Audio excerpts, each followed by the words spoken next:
오늘은 그 미국의 그 민주주의에 대해서 한번 이야기해 보겠습니다. 내가 근 70에 이르도록 올해 68인데 그 대학 우리 때는 이제 유신 시대에 대학 들어가서 대학에서 사실은 뭐 이 반미에 대해서 눈을 뜨게 되거든. 미국의 힘이 너무나 크고 포압적이라고 생각하는 이런 그 경향성을 가지게 된다고 대학 들어가면은 유신 시대 그 유신에 대한 반대 투쟁을 하면서 그것이 마치 대학생인 양 대학생은 뭐 우리 시대 때 내가 알기로는 대학생들이 그 같은 해 동년배 중에서 한 20명 중에 한 명이 산 대학생일 겁니다. 그래서 뭔가 이 대학이라는 것이 노동자 농민의 희생 위에서 대학생을 하고 있다는 어떤 그 부끄러움, 죄책감, 부채의식 때문에 뭔가 대학생이 계몽적인 역할을 해야 된다. 파이오니아, 선구자적인 역할을 해서 이 사회를 개혁 혹은 변혁, 혁명이죠. 변혁시켜야 된다. 뭐 이런 거 생각을 했던 것 같아요. 그래서 뭐 유신 반대 투쟁도 하고 대령 그 우리 때는 그 대학교 3학년 때까지 교련 수업이 있었어요. 그 교련복을 입고 다녔거든. 뭐 한 일주일에 한두 번 정도는 교련복을 입고 다녔고 또 그 군대를 제대해서도 그 깨구리복 있죠. 예비군복을 입고 다니면서 이제 교련 수업을 했어요. 3년을 어쨌든 그때 군대 가기 전까지는 3년을 했을 겁니다. 그러면 3년을 하면 6학기를 하고 들어가면은 6개월을 이제 군 면제를 받죠. 33개월 그 군대 시대에 6개월 면제 받으면 엄청난 거잖아.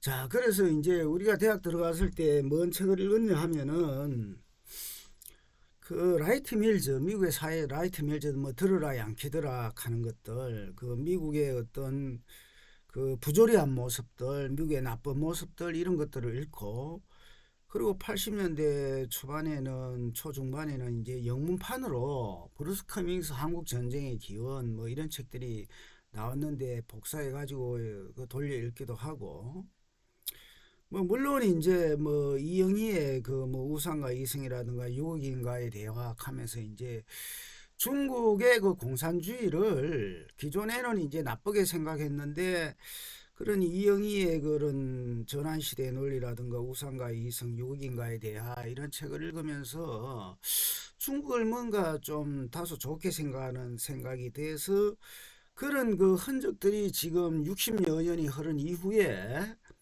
친중적인 어떤 친중분자들이 우리나라는 사실 많이 장악하고 있다고. 지금 우리나라 지금 50대, 60대, 70대 특히 60대는 이제 뭐 정년 퇴직했지만은 대학 교수나 뭐 신문사 사장, 편집국장을 다 마치고 논설위원까지 마치고 지금 이 사회를 가장 크게 영향력을 미치는 원로 대접을 받고 70대도 그렇죠. 60대 50대는 이제 80년대 후반 학번으로 지금 50대와 60대가 이제 사회에 가장 큰 힘을 행사하는 그 집단이라면은 이 집단은 그 공동적으로 반미주의와 친중 친북적인 어떤 성향을 다 가지고 있습니다.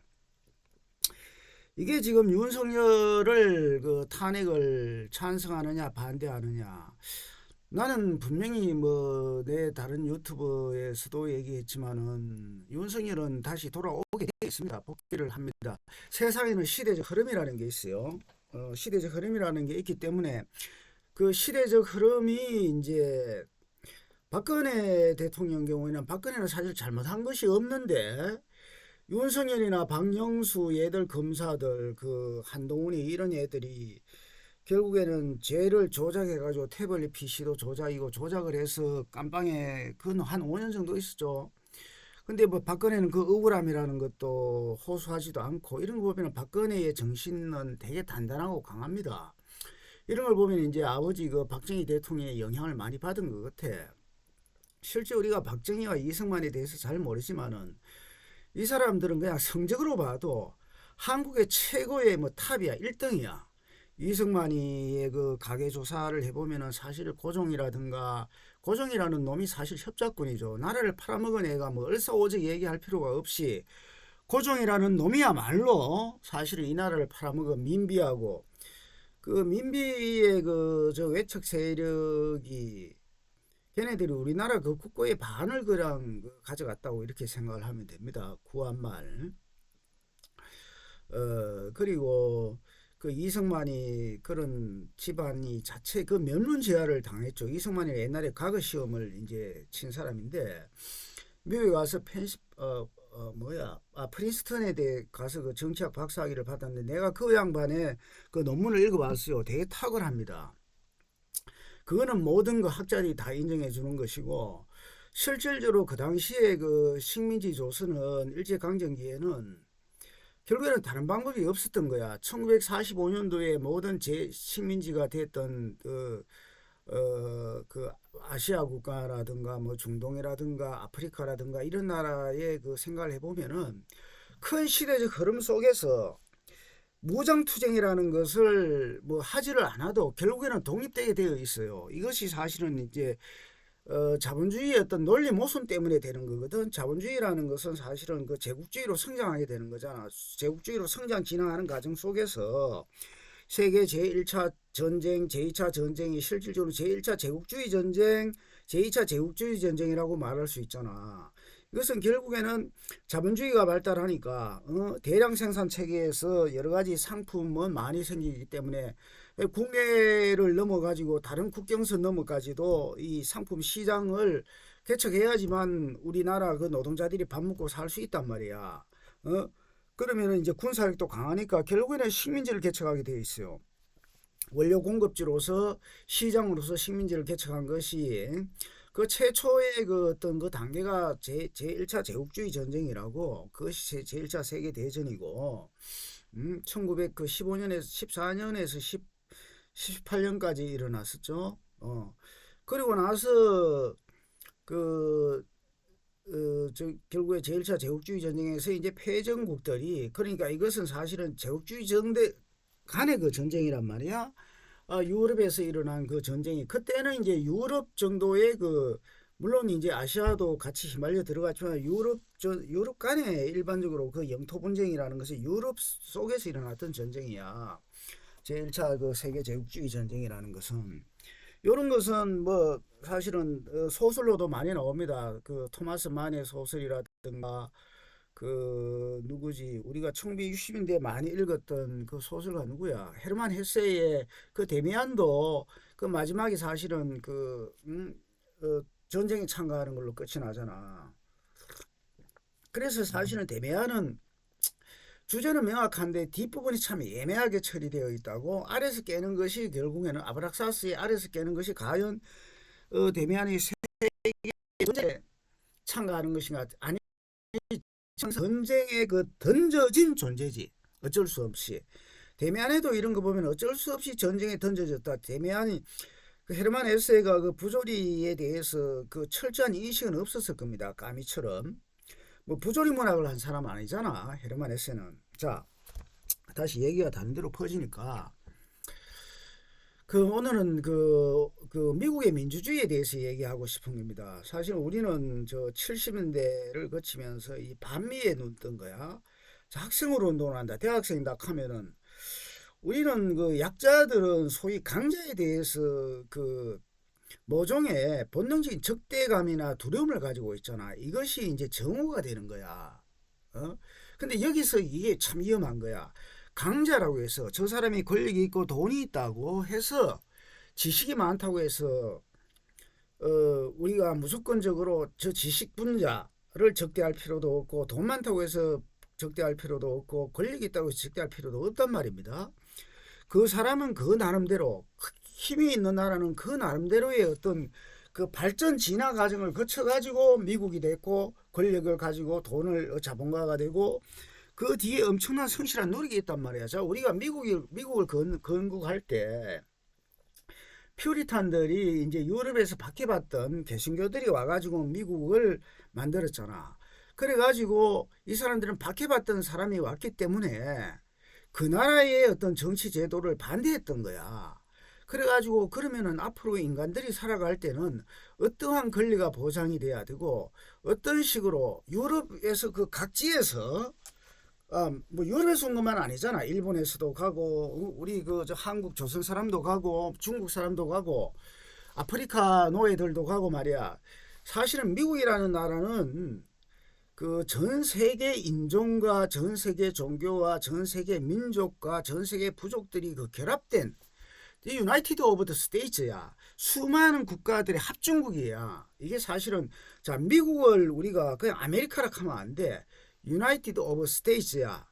수많은 나라들의 합중국이야. 그렇기 때문에 그래서 합해가지고 전부 다 논의를 해가지고 탄생한 것이 미국의 민주주의야. 근데 미국의 민주주의는 사실은 이제 이것이 1901차 세계 제국주의 전쟁 이후에 갑자기 나라가 커가지고 이제 미국도 이제 식민지를 경영하게 되고 이런 식으로 해서 이제 미국의 민주주의가 훼손된다. 우리가 미국의 민주주의가 훼손된다는 것의 어떤 단점만 보고 우리는 미국을 비판한 겁니다. 그게 이제 우리 세대인 거야. 응? 김문수 같은 경우도 1970년대 김문수 형님도 그 1970학번으로서 결국에는 이제 그 노동운동에 뛰어들어가지고 20년 동안에 이제 노동혁명 전사로서 이제 활동을 하다가 소련이라든가 이제 동구지역이 개멸되는 것을 보고 이것이 아니구나. 그 머리가 좋으니까 서울대에서 경영학을 공부했어요. 경영학을 공부하면 좋은 점이 있지. 왜냐하면은 경제학하고 다르거든.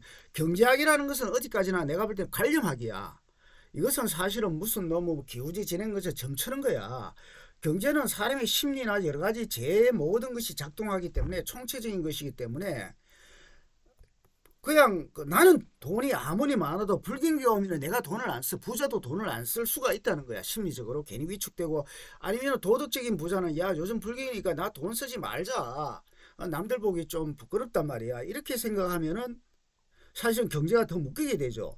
불경기 때는 돈 많은 사람들이 써야 되는데 그래서 이 경제학이라는 것 자체는 실질적으로 현실하고 전혀 맞지 않는 해결철하고 똑같은 거야.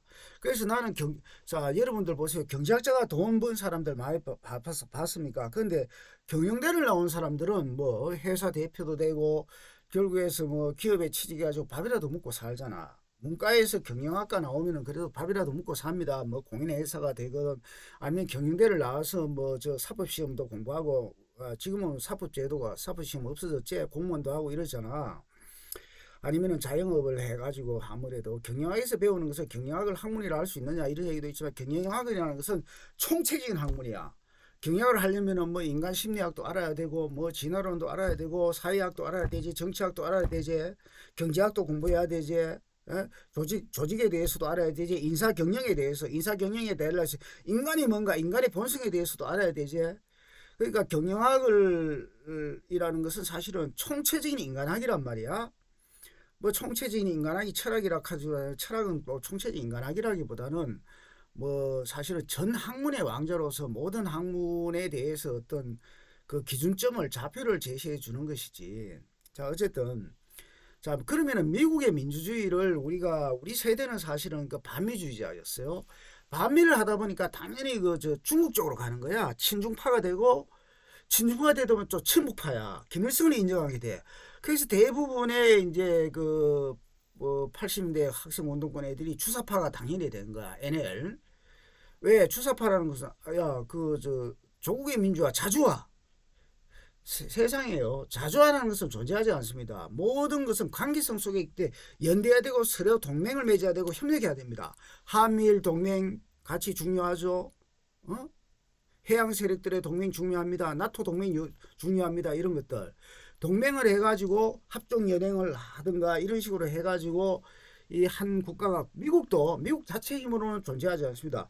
미국 혼자만으로 힘으로 유지한다면은 나토라는 것도 필요가 없고 동맹이 필요 없어요. 한미일 동맹이 필요가 없는 거야. 그래서 진정한 자주국가는 존재하지가 않아. 그래서 우리가 우리나라를 자주국으로 만들자는 환상에서 벗어나야 된다. 그 주체사상이라는 게 그런 거야. 북한이 자주국이라 그러잖아. 자주국이 아니지. 왜? 노예잖아. 김정은이 일가 빼놓고는 전부 다 노예잖아. 철저한 노예 국가야. 폐쇄 국가잖아. 저는 나라라 얘기할 수도 없어. 그 이상한 종교 사교 집단인데 옛날에 그 뭐 미국의 태양사원이나 우리나라 그 JMS 정명석의 종교 이런 것보다도 더 사악한 집단이야. 정명석 종교에 다닌다고 해서 사람들이 자유가 없는 건 아니잖아. 응? 하지만은 북한 인민들에게 자유가 없어. 뭐 보여지는 평양의 모습들은 평양은 특권 계급이야. 지금 세계에서 가장 최고의 그 자본주의 나라가 어딘지 압니까? 바로 북한입니다. 북한에서는 김일성 대학 들어가는 것도 돈만 있으면 들어갈 수도 있고, 물론 이제 일부는 상당한 사람은 이제 돈 가지고 들어가는 거야. 당원증을 받는데 당원증도 돈 가지고 살 수 있는 거야. 평양 시민이 되는 것도 돈 가지고 살 수 있는 거야. 이것은 내가 충분히 사람들을 탈북자들을 만나보고 데이터 자료를 조사해보고 미국 자료도 읽어보고 영국 자료도 읽어보고 해가지고 내가 내린 최종 결론이지. 자, 내가 저번에도 얘기했지만 나는 주사파가 된 지가 오래되었어요.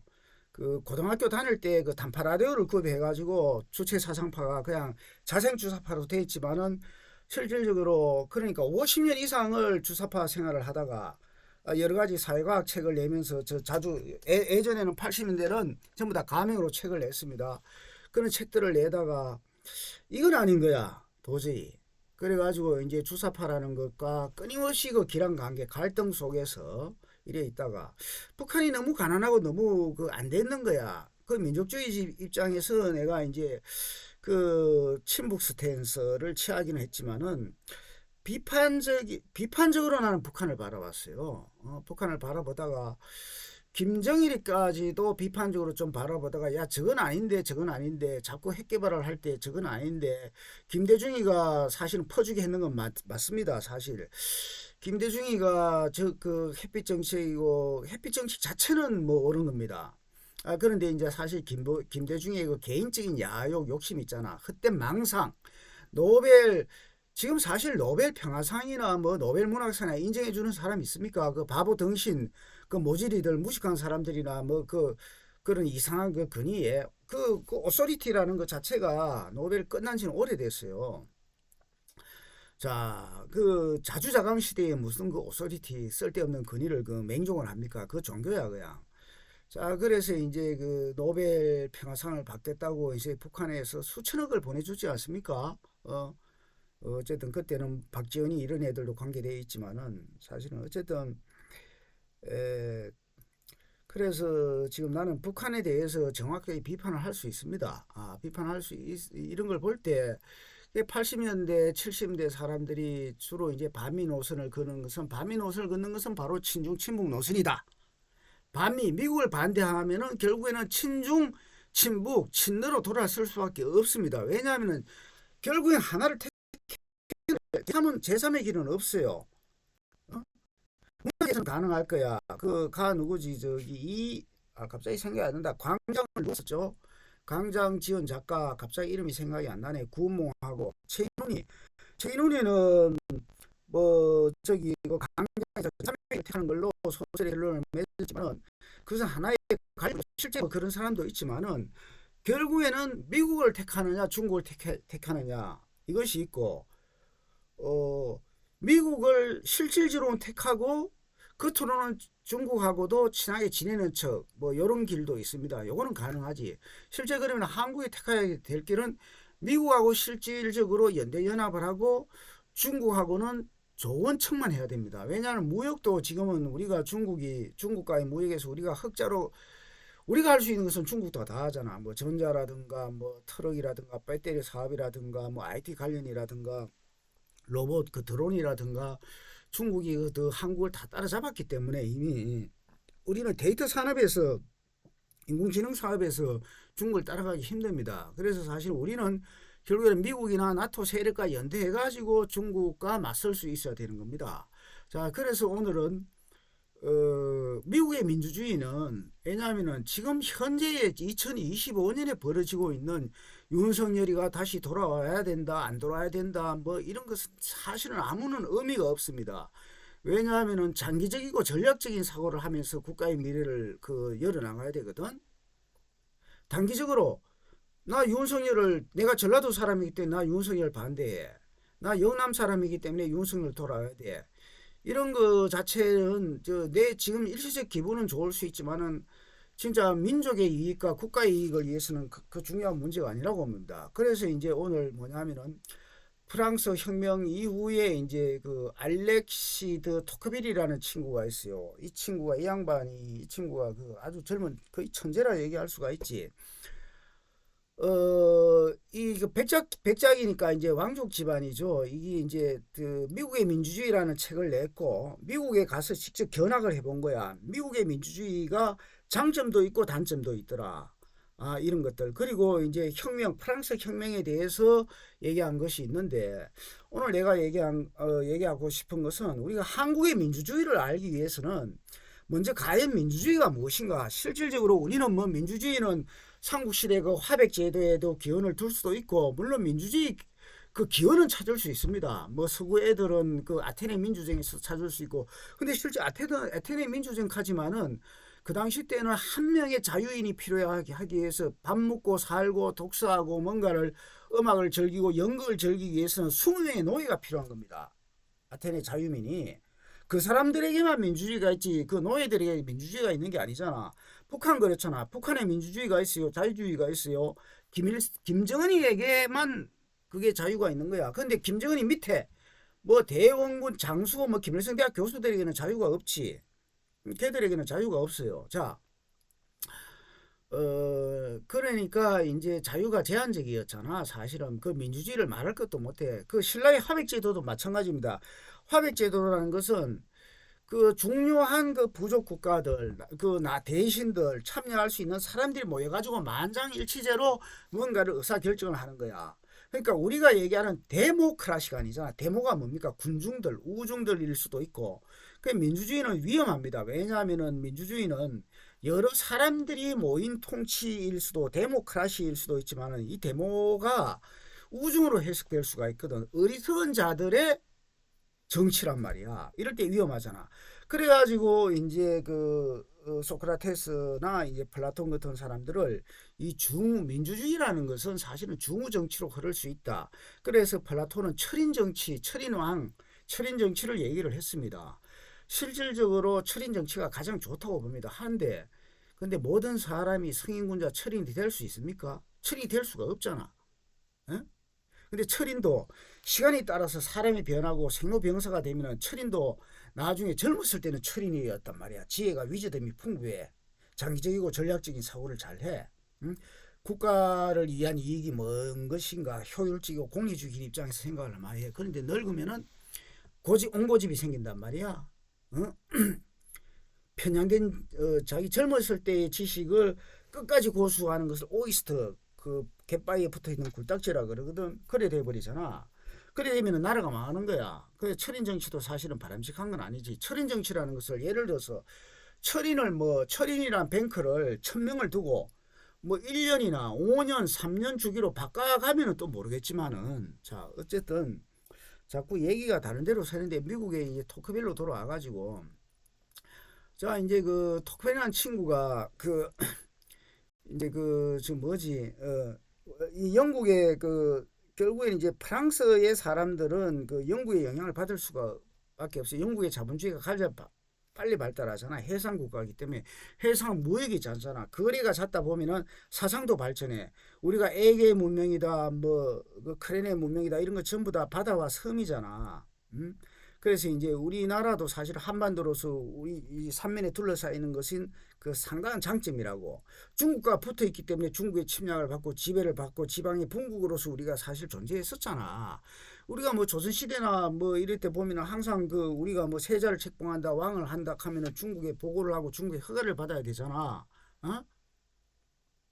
지금 그것을 지금 중국 애들이 지금 중국 공산당이 지금 노리고 있는 거라고. 그리고 사실은 실질적으로 한국의 뭐 언론계라든가 뭐 한국의 자본도 마찬가지고 뭐 조중동 신문사뿐만이 아니라 그 공자학당이 우리나라에 168개인가 이래 대학에도 다 들어가 있고 어쨌든 그래가지고 지금 사실은 한국의 엘리트들은 지금 중국 자본의 그 영향을 가장 강력하게 받고 있어요. 이게. 나중에 이제 그 공자학당이나 이런 데 대해서 얘기할 기회가 있을지 모르겠지만은 왜 지금 조중동 얘네들이 지금 윤석열 탄핵을 주장을 하고 지금 조선일보는 좀 기울어졌지만은 왜 중앙일보, JTBC나 이런 애들이 윤석열 탄핵을 그렇게 주장하느냐 하면 중국 자본의 힘이 작용하기 때문에 그렇습니다. 신문 기자 치고 학자들 치고 중국 자본 안 받아본 친구가 누구 있어? 특히 이제 공학을 한다. 인문학도 마찬가지지만은 중국 유학생들이 얼마나 많아. 사실은 중국이 지금 중국의 정책이란 말이야. 중국 공산당의 정책이 바로 그거라고. 과거를 회귀하고 싶은 것이지. 자기가 중국이 천하통일할 때 중국은 한반도 한국을 어떻게 보느냐 하면은 아직까지도 한국이 우리 쪽에서 너무나 떨어져 독립국가 되어 버렸다 이렇게 생각하는 거야. 북한은 중국이 볼 때 북한은 조선민주주의 인민공화국, 흔히 북한은 우리나라인데 중국 나라인데 중국의 명령을 받고 이런데 야 한국 저놈들은 말이야 미국하고 자꾸 연대를 하고 일본하고 연대를 한다 동맹을 한다. 그러니까 이거 안 되겠다 이놈 새끼들 우리가 자본 침투를 통해 가지고 엘리트들에게 자본 침투를 통해 가지고 우리가 엘리트 사회를 장악하자.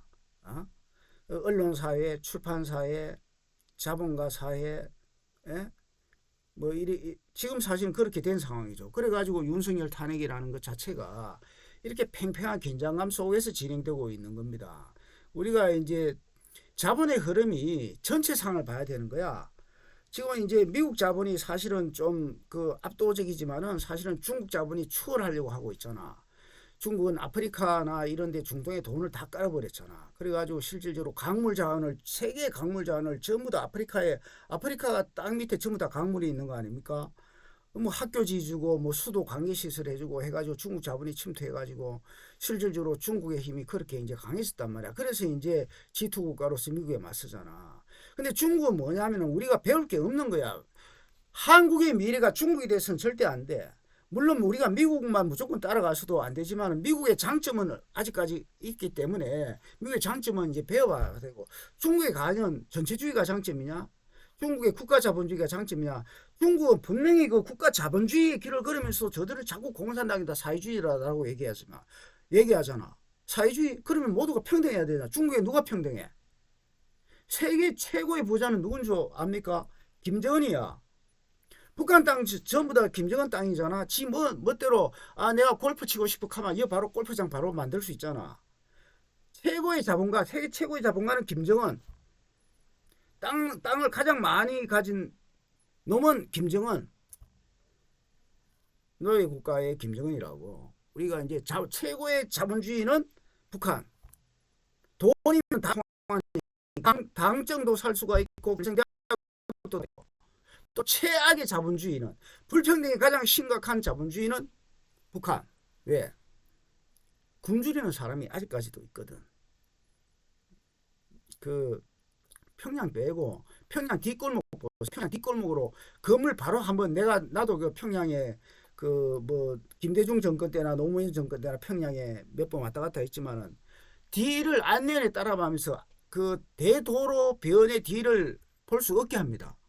절대 혼자 돌아다니게 하지 않아. 뒤는 볼 수가 없어. 그런데 영국의 BBC 방송이라든가 애국인들 여행자들이 찍어온 것은 보면은 평양의 이면을 볼 수가 있잖아. 형편없는 거야 그냥. 그래서 평양 극장 국가입니다. 그냥 하나의 무대인 거야. 평양이 그냥 무대인 거야. 그러니까 평양 이걸 북한이 아니라는 겁니다. 진짜 평양의 모습은 다른 시골 농촌 오지 가봐야 돼.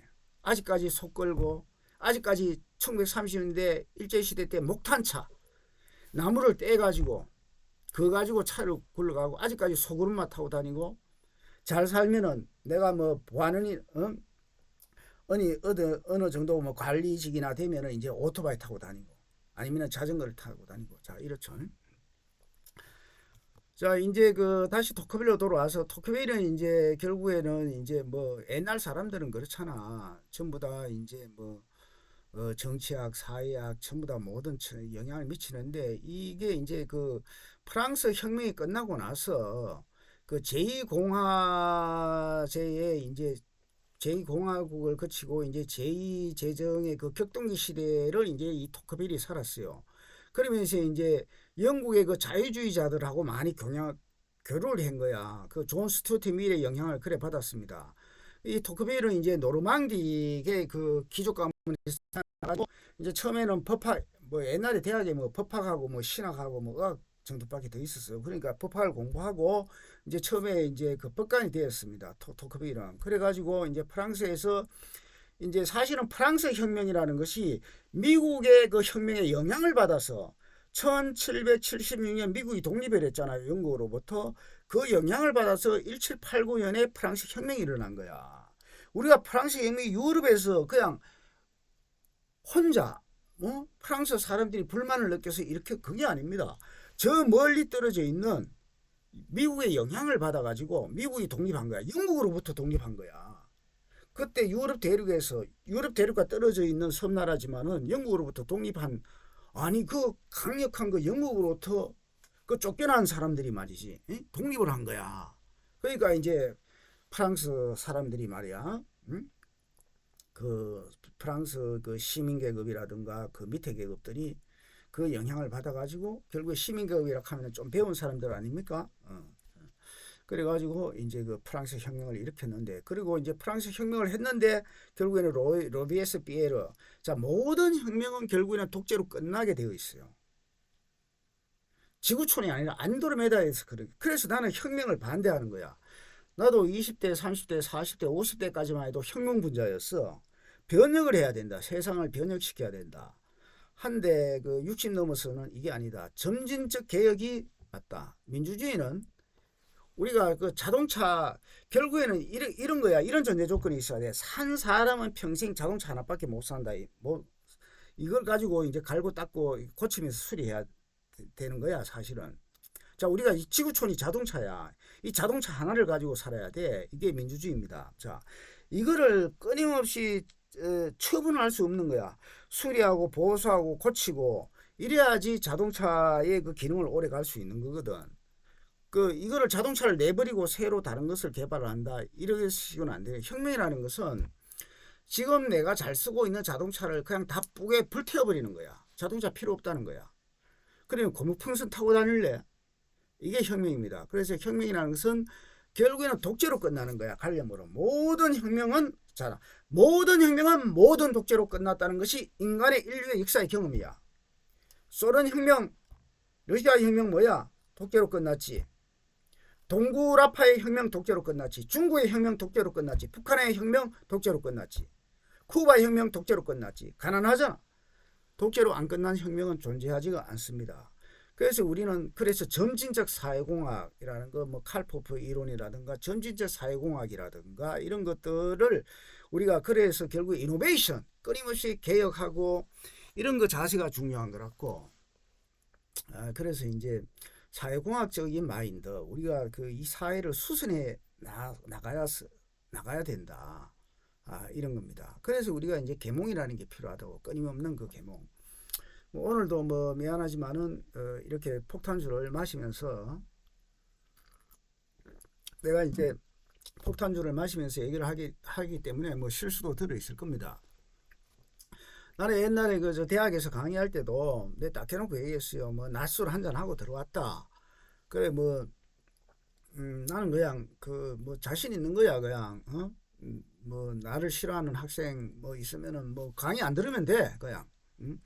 나는 뭐 그런 걸 중요시하는 사람이 아니야. 나는 나를 싫어하고 반대하는 애들이 반 이상 있어야지 내가 존재 의미가 있는 거야. 100% 나를 좋아한다 하면은 나는 가짜지 실질적으로. 반대자가 많이 있어야지만 끊임없는 그 긴장 속에서 우리가 그 살 수 있는 겁니다. 그래서 이제 이 토크빌이라는 것이 결국엔 이제 젊은 날에 미국이라는 나라를 한번 미국이 전부 다 쫓겨가서 영국에서 쫓겨가지고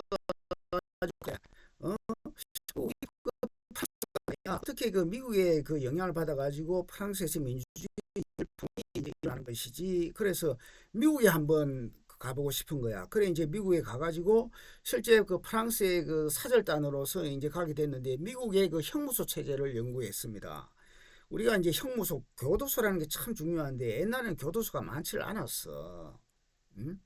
감옥이라는 것이 많지 않았는데 이제 현대 산업 사회가 되다 보면은 이제 범죄가 많이 일어나잖아요. 그러니까 이제 국가를 유지하기 위해서 그리고 국가가 폼나게 야 여러분 시민들 국민들을 우리가 당신들의 그 안전을 생명의 안전과 재산의 안전을 위해서 우리가 이런 훌륭한 일을 해낸다라고 전시하기 위해서 만들어진 것이 교도소입니다. 사실은 우리가 이제 교도소 들어가는 사람들에게 오해를 하는 게 있는데 야 교도소 쟤들 그 왜 우리가 반미기 주장하는지만 사실 교도소 사람들 하루에 8시간 노동합니다.